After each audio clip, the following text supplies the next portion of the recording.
अब युनगुल यीचन की पीठ पर निशान देख रहा था, लेकिन अब तक वहां पर कोई भी निशान नहीं बना था। मतलब कि जल्द ही उसका एक्सीडेंट होने वाला है। फिर फ्लैशबैक का सीन दिखाया जाता है जब युनगुल एक बच्चा था।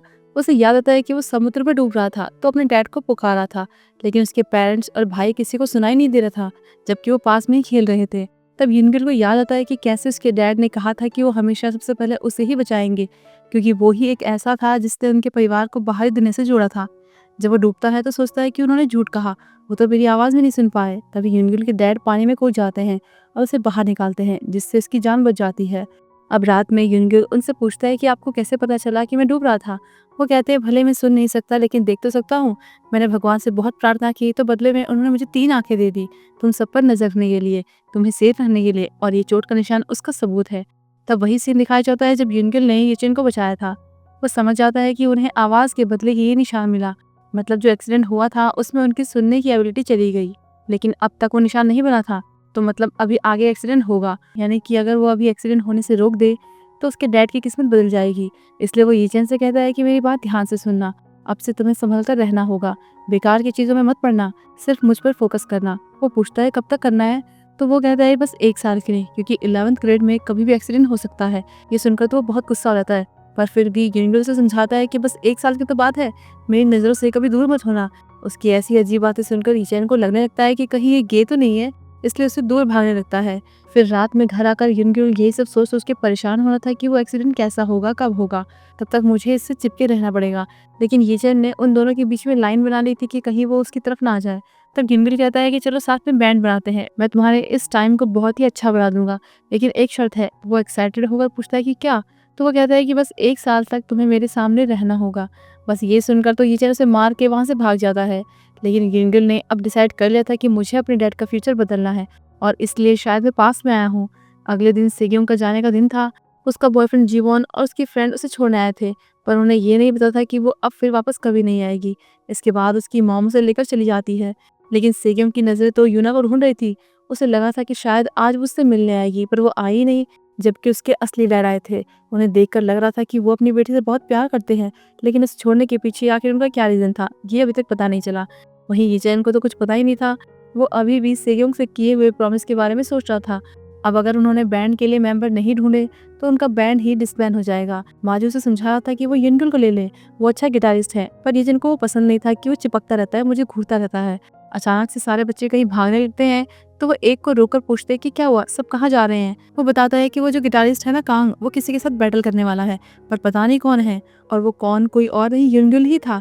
यीचेन और माजू से वहां देखकर सरप्राइज होते हैं कि ये यहाँ क्या कर रहा है, और कांग उसी बैंड का गिटारिस्ट है जिसके साथ यीचेन बैंड बनाना चाहता था। तब हमें दिखाया जाता है कि आखिर कांग युनगुल के साथ बैटल करने के लिए कैसे माना। असल में जो कांग का बैंड था उसमें भी 3 मेंबर थे, तो उन्हें भी और मेंबर चाहिए थे, नहीं तो उनका बैंड भी डिसबैंड हो जाएगा। तो युनगुल उससे कहता है कि तुम मुझे अपने बैंड में इनवाइट करो, नहीं तो मैं यीचेन के बैंड में चला जाऊंगा। पर कांग को उससे कोई मतलब नहीं था, उसे तो युनगुल के टैलेंट का भी पता नहीं था। इसीलिए युनगुल ने उसे बैटल करने का चैलेंज दिया, और कांग खुद को लेकर पूरा कॉन्फिडेंट था, क्योंकि पूरे स्कूल में उससे अच्छा गिटारिस्ट था ही नहीं, इसलिए उसने चैलेंज एक्सेप्ट कर लिया। अब बैटल शुरू हो जाता है तो लीड कांग को मिलती है। रूल ये था कि वो जो भी प्ले करेगा युनगुल को उसी जोनर में कुछ अलग प्ले करना होगा। फिर बैटल शुरू होता है। कांग एकदम कॉन्फिडेंस के साथ गिटार बजाता है, तो युनगुल भी अच्छा ही बजाता है। फिर सेकंड टाइम में कांग और अच्छा बजाता है, लेकिन जब युनगुल की बारी आती है, वो जो प्ले करता है उससे तो वहाँ खड़े सारे लोग शॉक्ड हो जाते हैं। माजू और यीचुन का तो मुंह खुला खुला रह जाता है। कांग खुद सरप्राइज होता है कि वो इतना अच्छा कैसे बजा सकता है। तो युनगुल बैटल जीत जाता है। इससे कांग और उसके साथ के 2 और मेंबर यीचुन के बैंड में शामिल होने के लिए मान जाते हैं। उसमें एक ड्रमर था और दूसरा पियानिस्ट, और माजू उसके बैंड का मैनेजर बन गया था। लेकिन वो मेंबर्स तो यीचेन को ही साइड करने की सोच रहे थे, क्योंकि उनका कहना था कि वो युनगुल के टैलेंट की वजह से इस बैंड में शामिल हो रहे हैं, तो यीचेन की जगह युनगुल को फ्रंटमैन होना चाहिए। यीचेन कहता है कि फ्रंटमैन बनने के लिए मुझे क्या करना चाहिए, तो वो शर्त रखते हैं कि तुम्हें कम से कम कोई एक इंस्ट्रूमेंट प्ले करना आना चाहिए। सिंगर होने के नाते कम से कम 3 हाई नोट्स पर गाना गाना आना चाहिए, और ये सब सिर्फ 3 दिन में करके दिखाना। 3 दिन के बाद हम तुम्हारा ऑडिशन लेंगे। तो युनगुल ये रिस्पॉन्सिबिलिटी लेता है कि मैं तुम्हें गिटार सिखाऊंगा, लेकिन वो भी एक शर्त रखता है कि इसके बदले तुम्हें कॉलेज जाना होगा। वो कहने लगता है कि मैंने कहा था ना कि मुझे पैसे कमाने हैं, कॉलेज नहीं जाना। तो वो बताता है कि ये तुम्हारी दादी की विश है। उन्होंने युनगुल को पैसे दिए थे, फीस के नहीं बल्कि उसकी पॉकेट मनी के। वो युनगुल से खुश थी जिस तरह से वो यीचेन पर ध्यान दिया करता था, उसे पढ़ाता था। उनका मानना था कि यीचेन जानबूझकर पढ़ाई नहीं करता, क्योंकि उनकी कंडीशन ठीक नहीं थी। बचपन में उसके मार्क्स अच्छे आते थे, उसे पेरेंट्स का प्यार कभी नहीं मिला, उसने मुझे स्ट्रगल करते हुए देखा है। वो एक अच्छा पोता बनना चाहता है, इसलिए वो हमेशा पैसे कमाने की बातें करता है ताकि कॉलेज न जाए। मैं चाहती हूँ कि वो भी कॉलेज आए। मैं ग्रेजुएशन डे पर उसे कैप पहने हुए देखना चाहती हूँ। इसमें तुम ही उसकी हेल्प कर सकते हो। ये सब बताने के बाद युनगिल लीचन से कहता है कि तुम अगर अभी से मेहनत करोगे तो कॉलेज में जा सकते हो। तो वो उससे कहता है कि मुझे समझ नहीं आता कि तुम मेरे लिए इतने अच्छे क्यों हो। उस दिन सईयुम के सामने भी तुमने मेरी इंसल्ट होने से मुझे बचाया। मेरे लिए बैंड बनाने को तैयार हो, मुझे पढ़ाई और गिटार भी सिखाने को तैयार हो। तुम ये सब इसलिए तो नहीं कर रहे हो कि कहीं मैं तुम्हें यहाँ से बाहर ना निकाल दूँ, या फिर तुम कुछ बेचना चाहते हो।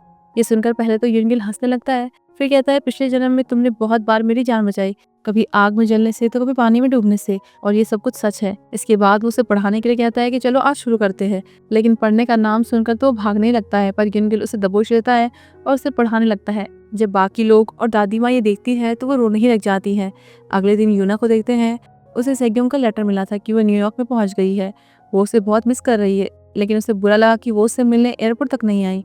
इससे यूना को यीचेन की याद आती है कि क्या वो भी उसे याद करता होगा। इसलिए वो बुक शॉप जाती है जहाँ पर वो पहली बार यीचेन से मिली थी। वहाँ उसका वेट करती है, लेकिन वो आता नहीं। पर तभी किसी के आने की आवाज़ सुनकर उसे लगता है कि शायद वो आ गया, पर वो तो युनगिल था। इसलिए वो वहाँ से चली जाती है। अब युनगिल उसे देखता तो है, लेकिन पहचान नहीं पाता कि वो उसकी मॉम है। इसके बाद जब वो बुक्स लेकर जाने लगता है तो उसे माजू मिल जाता है। वो बताता है कि मैं फेस्टिवल कमेटी से मिला था, तो मैंने उन्हें बहुत बनाया और फाइनली लास्ट स्लॉट ले लिया।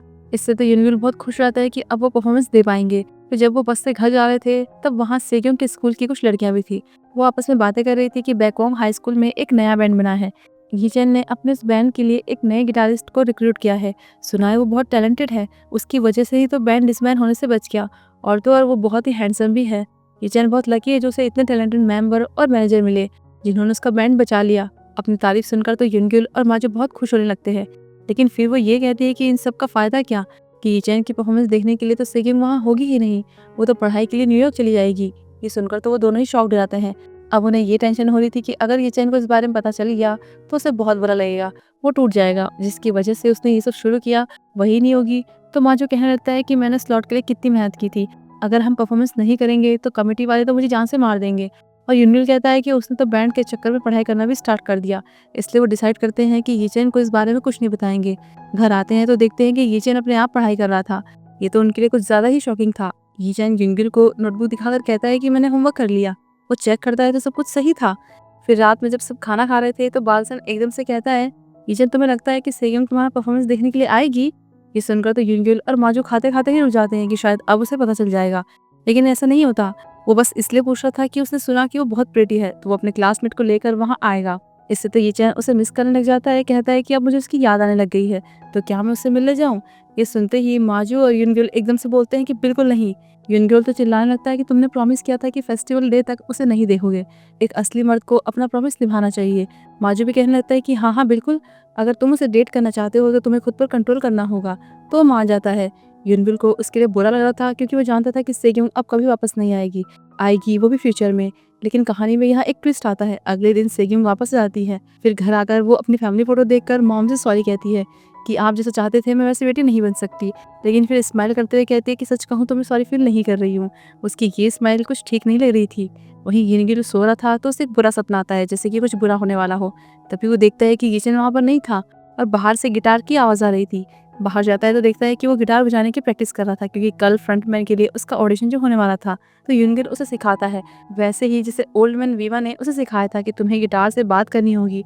अगर इससे दिल से बात करोगे तो ये दिल से रिप्लाई करेगा, गुस्सा करोगे तो गुस्सा भी दिखाएगा। यीचेन प्रैक्टिस करता है तो थोड़ा थोड़ा उसे आने लग जाता है।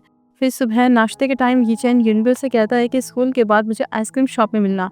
तुमने पार्ट टाइम जॉब के लिए कहा था ना, तो मैंने उनसे बात कर ली है। यीचेन स्कूल पहुंचता है तो बहुत खुश था, लेकिन दो लड़के उसे देखकर कहने लगते हैं कि ये पागल हो गया है क्या, शायद हो ही गया होगा, सेग्योंग अब्रॉड से चली गई। ये सुनकर वो उनके पास जाकर पूछता है कि क्या, कौन कहाँ चले गया, तो उसे पता चल जाता है। वहीं सेग्योंग को दिखाया जाता है वो अपने बाल काटकर अपना लुक पूरी तरह से चेंज कर देती है। अब वो बहुत ही ज्यादा खुश थी, ऐसा था जैसे कि अब वो एकदम आजाद हो गई हो। फिर अपने कपड़े और सामान वगैरह को एक बैग में पैक कर देती है। उधर युनगिल को जाते हुए रास्ते में एक गिटार शॉप दिखती है। वो रुककर उन्हें देखता है, फिर जाने लगता है, लेकिन शॉप का ओनर उसे अंदर बुलाता है और वो कोई और नहीं, सेग्योंग के असली डैड थे। वो पूछते हैं कि तुम्हें कैसा गिटार चाहिए। तो युनगिल कहता है कि मेरा आज पार्ट टाइम का पहला दिन है, मैं कुछ दिन बाद आकर गिटार खरीदूंगा, मैं अपने डैड के लिए खरीदना चाहता हूँ, हम एक ही बैंड में हैं। तभी उसकी नज़र बाहर सेग्योंग पर पड़ती है। वो शॉक्ड आता है कि क्या ये वही है। इसके बाद सेग्यून को देखते हैं वो रोड पर ठेली लगाकर अपने ब्रांडेड कपड़ों और सामान को सस्ते में बेच रही थी। तो यूनबिल वहाँ आता है, उसे सच में देखकर चौंक जाता है, कहता है तुम सेग्यून हो ना? लेकिन वो उसे छुपने की कोशिश करती है, कहती है कि नहीं तो, मैं तो कोई और हूँ। वो कहता है कि तुम वापस क्यों आई, तुम्हें यहाँ नहीं होना चाहिए था, ये सब चल क्या रहा है? तभी सेग्यून देखती है कि सामने से पुलिस आ रही थी जो कि सबको भगा रहे थे। तो वो यूनबिल से कहती है कि तुम तेज भाग सकते हो ना, अगर जानना चाहते हो कि मैं वापस क्यों आई तो ये सारा सामान समेट कर 30 मिनट में वहाँ शॉप में आकर मुझसे मिलना। फिर वो भाग जाती है और यूनगिल बेचारा सामान उठाने लगता है। वहीं दूसरी तरफ कांग और उसके बाकी मेंबर यिचन के बारे में बातें कर रहे थे कि उससे कुछ हुआ भी होगा कि नहीं, क्योंकि आज वो उसका ऑडिशन लेने वाले थे। तभी उन्हें बैंड रूम से किसी के गाने की आवाज आती है। वहाँ जाकर देखते हैं यिचन गाना गा रहा था और गिटार भी बजा रहा था, वो भी अच्छा खासा, इतना कि वो तीनों इसे एंजॉय कर रहे थे। पर ये गाना उसके टूटे हुए दिल से निकल रहा था, जिसे सुनकर वो उसे पास कर देते हैं। उधर यूनगिल बैग लेकर सेगिम के पास पहुंचता है, फिर पूछता है कि अब बताओ वापस क्यों आई। तो वो मजाक करने लगती है कि मैंने कोरिया की टिकट ली इसलिए आ गई। लेकिन वो उस पर गुस्सा करता है कि येचन ने तुम्हारे लिए बैंड शुरू किया, इतना कुछ किया और तुम बिना गुड बाय करके निकल ली। लेकिन वो बहुत नॉर्मल लग रही थी, उसे कोल्ड ड्रिंक पिलाने के लिए कैफे लेकर जाती है। लेकिन यूनगिल उस पर गुस्सा ही किया जा रहा था। वो कहती है तुम सही हो, अब मुझे उसके लिए बुरा लग रहा है, मुझे उसे सॉरी बोलना चाहिए। वो कहता है बिल्कुल नहीं, उसके सामने तुम मत आना, पर ये बताओ कि तुम वापस आई क्यों? तो वो कहती है कि मैं यहाँ मरने के लिए आई। वहाँ जाकर पता चला कि डैड किसी और के लिए मॉम को चीट कर रहे हैं। अगर मॉम को ये पता चलेगा तो वो परेशान हो जाएंगी, ड्रिंक करने लगेंगी और मुझसे और भी ज़्यादा ऑब्सेस्ड हो जाएंगी। तब मुझे उनकी कठपुतली बन के रहना पड़ेगा। तो मैं यहाँ भाग के आ गई मरने के लिए, लेकिन यहाँ आकर मुझे कुछ इंटरेस्टिंग सा लग रहा है, तो मैं सोच रही हूँ कि कुछ दिन और जी लूँ। तो अब ये बात किसी को मत बताना कि तुमने मुझे देखा। फिर अपना सामान लेकर चली आती है। उसकी बातों से तो यूनबिल शॉक्ड हो गया था। उधर स्कूल के बाद यीचेन अपनी पार्ट टाइम जॉब के लिए आइसक्रीम शॉप पे जाता है। उसी टाइम यूना भी वहाँ से बाहर जा रही थी। वो यीचेन को देख लेती है लेकिन फिर भी चली जाती है। तब यीचेन को सेट देखकर ओनर कहता है कि क्या हुआ, बैंड से बाहर निकल गए क्या? तो वो बताता है कि जो मेरी क्रश थी वो देश छोड़कर ही चली गई। वो चौंक जाता है क्योंकि उसे लगा था कि उसकी क्रश तो यूना होगी। तो कहता है कि जिसने उस दिन तुम्हारे लिए इन्विटेशन छोड़ा था वो लड़की अभी ही यहाँ से निकली है। यीचेन फटाफट से बाहर जाता है, यूना अभी जा ही रही थी तो उसे आवाज़ देता है लेकिन वो सुनती नहीं। तो भागकर उसका रास्ता रोक लेता है। उसे वो टिकट दिखाकर पूछता है कि ये तुमने दिया था ना? वो हाँ में सिर हिलाती है। उस टिकट के साथ सेयुम ने अपने नाम से एक नोट भी लिखा था, इसलिए उस पर गुस्सा करता है, चिल्लाता है कि तुमने ये फेक लेटर क्यों लिखा, मुझे बेवकूफ़ क्यों बनाया, तुम होती कौन हो मेरे साथ ये सब करने वाली? तुम्हारी वजह से वह सेयुम के सामने लूजर बन गया, अब खुश होना, तुम्हारा प्रैंक काम कर गया। लेकिन वो कुछ बोलती ही नहीं। तो उसे और गुस्सा आता है कि मैं पागल हूँ जो बोले जा रहा हूँ। तो वो चुपचाप जाने लगती है कि तभी पीछे से एक गाड़ी आती है और हॉर्न मारती है। वो भी चिल्लाता है लेकिन वो कहाँ सुन पाएगी, तो जल्दी से जाकर उसे साइड में खींच लेता है और फिर गुस्सा करता है कि सुनाई नहीं देता, बहरी हो क्या? वो समझ जाती है कि वो क्या कह रहा है, उसे बहुत बुरा लगता है, इसलिए वहाँ से चली जाती है। यीचेन भी वापस आता है, कहता है कि मैं बेकार ही उससे मिला, पहले भी मैंने उसकी हेल्प की लेकिन वो बहुत ही रूड है, मुझे थैंक्स भी नहीं किया, हमेशा मुझे इग्नोर करती रहती है। तो ओनर कहता है कि तुम्हें पता नहीं है क्या, वो सुन नहीं सकती। ये सुनकर तो यीचेन चौंक ही जाता है। वहीं यूना एक फ़ोन बूथ के बाहर खड़ी होकर रो रही थी क्योंकि यीचेन की बात उसे बहुत ज़्यादा चुभ गई थी। उधर यीचेन जब काम कर रहा था तो उसे भी अपनी गलती का एहसास होता है। फिर जब बारिश होने लगती है तो छाता लेकर बाहर निकल जाता है कि कहीं वो अभी भी आसपास ना हो, कि अचानक से एक लड़की उसके सामने आ जाती है जो कि सेग्यूम थी। उसे यहाँ देखकर तो वो चौंक ही जाता है। और वहीं यूनबिल को देखते हैं, वो ये सोचते हुए जा रहा था कि सेग्यूम ने फ्यूचर में बताया था कि वो कोरिया सिर्फ तब आई थी जब उनके डैड की मौत हुई थी, और वो तो बहुत टाइम बाद की बात है। तो फिर अब वो अचानक से वापस क्यों आई, आखिर इसका क्या मतलब है? पर अभी इससे ज़्यादा इम्पोर्टेंट था उसके डैड और मॉम को मिलाना। उसके डैड ने बताया था कि वो दोनों एक साइन लैंग्वेज क्लास में मिले थे जब वो 20 साल के थे। तो वो सोचता है कि अगर मैं वो एक्सीडेंट होने से रोक दूँ तो मतलब डैड को साइन लैंग्वेज क्लास लेने की ज़रूरत नहीं पड़ेगी, लेकिन फिर वो दोनों तब मिल ही नहीं पाएंगे, इसलिए मुझे अभी मॉम को ढूंढकर उन्हें मिलाना होगा। ये सोचते सोचते जब वो जाने लगता है तो उसकी नज़र यूना पर पड़ती है जो कि अभी भी वहीं बैठकर बारिश में भीग रही थी। तो वो उसे छाता देता है कि तुम्हें ठंड लग जाएगी, लेकिन वो ले ही नहीं रही थी। तो ज़बरदस्ती पकड़ाकर आ जाता है। तब वो उसे वापस करने के लिए उसके पीछे भागती है। भागते भागते यूनग्युल आइसक्रीम शॉप के बाहर पहुंचता है तो यीचेन और सेग्यूम को साथ में देखकर चौंक जाता है। इतने में यूना भी आती है तो वो भी चौंक जाती है क्योंकि शायद उन दोनों ने ही आने में लेट कर दी। और यहीं पर ये एपिसोड खत्म होता है। तो फिर जल्दी से मिलते हैं अगले एपिसोड में।